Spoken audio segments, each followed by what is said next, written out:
Friend नमस्कार।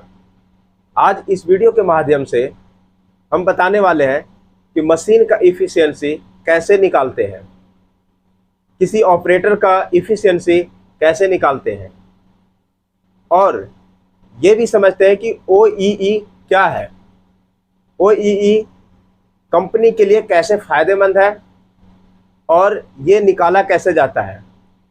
ये सारे हम इस वीडियो में चर्चा करेंगे, तो बने रहे वीडियो के अंत तक। अगर आप मेरे चैनल पर नए हैं तो चैनल को सब्सक्राइब कर लीजिए, बेल आइकन को प्रेस कर दीजिए ताकि इस तरह का इन्फॉर्मेटिव वीडियो का नोटिफिकेशन सबसे पहले आपके पास पहुंचे। तो स्टार्ट करते हैं आज का टॉपिक। तो सबसे पहले समझते हैं कि आखिर OEE क्या है। OEE मतलब ओवरऑल इक्विपमेंट इफेक्टिवनेस, यानी किसी भी कंपनी में जो इक्विपमेंट लगा हुआ है, जो मशीनरी काम कर रहा है, उसकी ओवरऑल इफेक्टिवनेस क्या है, परफॉर्मेंस क्या है, किस तरह से आप काम कर रहे हैं, कितना प्रोडक्शन को प्रोड्यूस दे रही है, ये बताता है OEE। OEE अगर मान लिया जाए, ये भी बताता है कि आपके कंपनी में जो पूरा ओवरऑल काम जो हो रहा है कितना परसेंट हो रहा है, कितना परसेंट बढ़ाने की ज़रूरत है, इससे पता चलता है। जैसे कभी कभार ऐसे होता है कि हमारे कंपनी में ऑर्डर थोड़ा ज़्यादा आ जाता है और ऑर्डर आने के बाद क्या करते हैं कि हम मशीनरी को, इक्विपमेंट को बढ़ाने के लिए सोचते हैं, यानी वहाँ पे हम इन्वेस्ट करना चाहते हैं। लेकिन अगर इन्वेस्ट ना करने के बजाय हम सबसे पहले OEE को कैलकुलेट करते हैं। अगर OEE कैलकुलेट कर लिए, यानी ओवरऑल इक्विपमेंट इफेक्टिवनेस अगर कैलकुलेट कर लिए, तो हो सकता है कि आपको मशीन बढ़ाने की ज़रूरत ही न पड़े।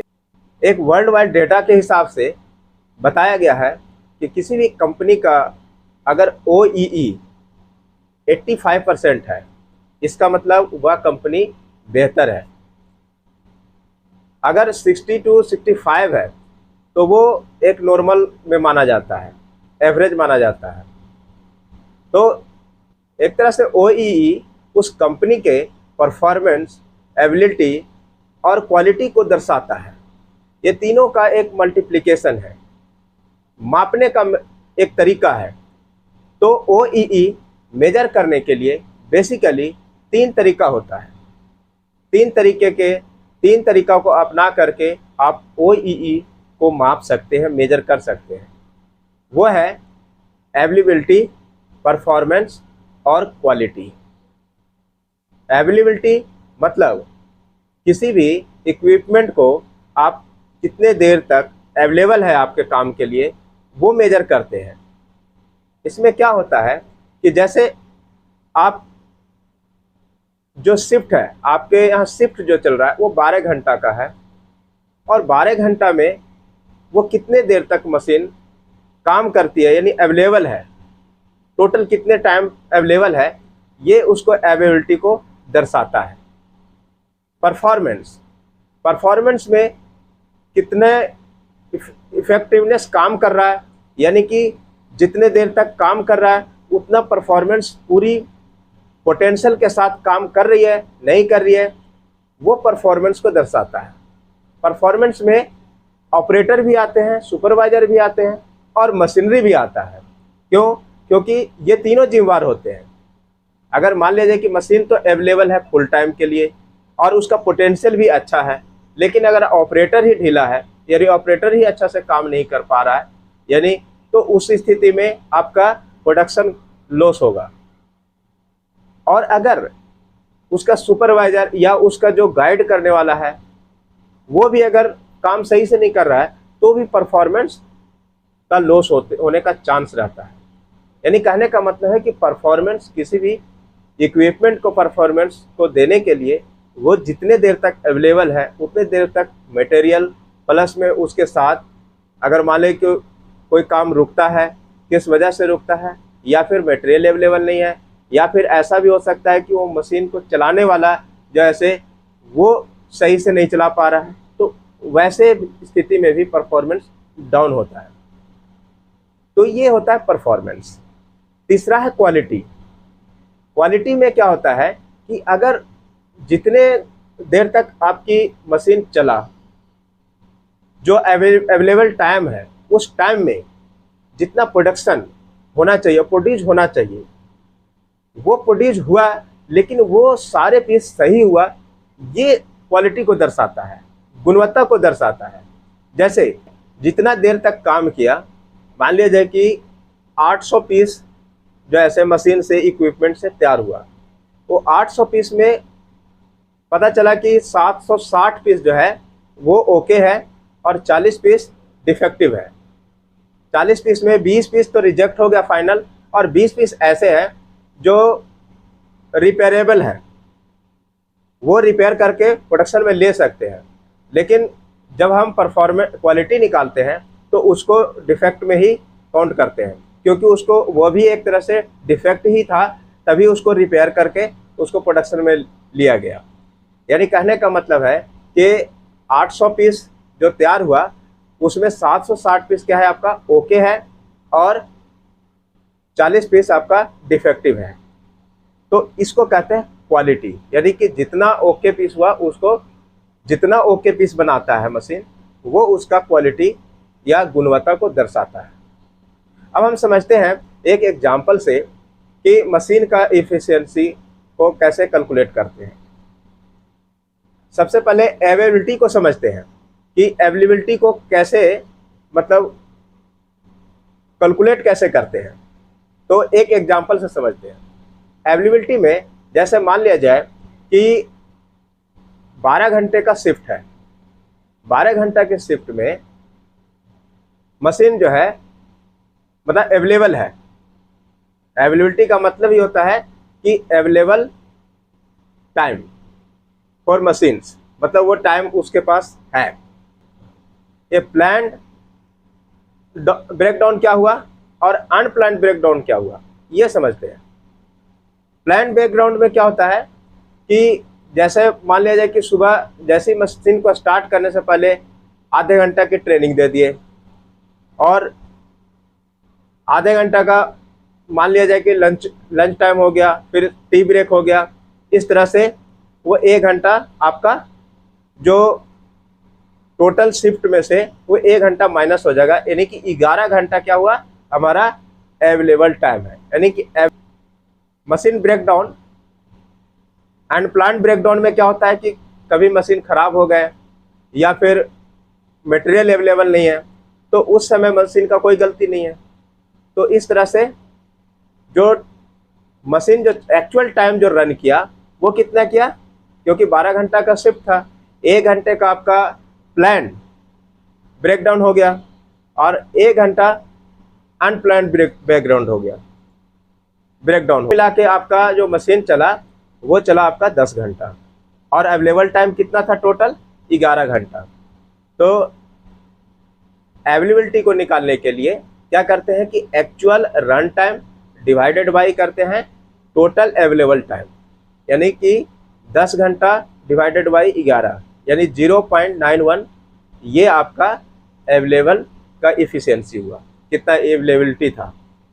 अब हम परफॉर्मेंस कैसे निकालते हैं, परफॉर्मेंस को भी समझते हैं। कि मान लिया जाए कि 1 घंटा में कोई मशीन 100 पीस उससे तैयार हो रहा है, 1 घंटे में 100 पीस का प्रोडक्शन प्रोड्यूस हो रहा है, यानी कि 8 घंटे आपका अवेलेबल टाइम कितना है 10 घंटा है। तो 10 घंटे में जो अवेलेबल टाइम है उसमें कितना आपका मशीन प्रोडक्शन प्रोड्यूस करेगा, 1000 पीस करेगा। लेकिन जब पता चलता है कि पूरे 10 घंटा मशीन चलती है तो पता चलता है कि 800 पीस ही प्रोड्यूस हो पाया। क्यों? क्योंकि उसमें अनप्लान्ड ब्रेकडाउन भी हो गया होगा।